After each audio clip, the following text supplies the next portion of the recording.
just a really staggering and disheartening conversation for me to listen to as I was coming. Yeah. Because the reality is, for many Nigerians, they don't feel necessarily that the gains, the promised gains and the promised dividends of democracy have fully been actualized for them.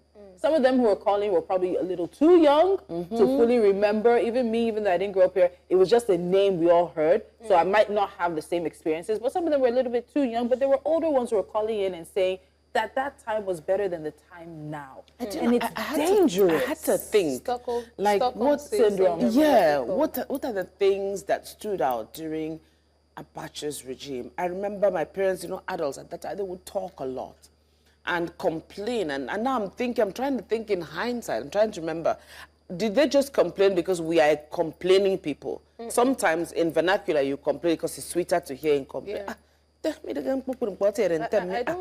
So I don't know if there was something that stood out, but Stockholm Syndrome, I think now we love our captors. We're going back and looking at times, better times.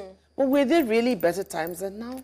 That's the question. So I don't know if it's a perfect yardstick to measure growth as a people and as a country. I don't know whether that is.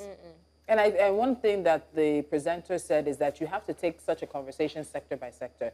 Look at human rights, look at the economy, look at security, look at education. Yeah, it's like doing is it that they didn't want to strike or they couldn't strike because of fear of being locked up? Then somebody called in and said that he didn't take any loans. Is it that he didn't take any loans, or is it because we were a pariah nation under him that he couldn't even access any loans? So, as time passes, the memory is vague, is foggy. The way things were is not exactly how many of us actually remember them. And there's this thing that they say, eyewitness testimony is one of the most unreliable testimonies in the world. 5 people will tell you 5 different versions of an event. Yeah. And it's the same thing I was listening to, but it strikes me that at the end of the day, as we're marching towards another Democracy Day, many Nigerians are falling out of love with democracy.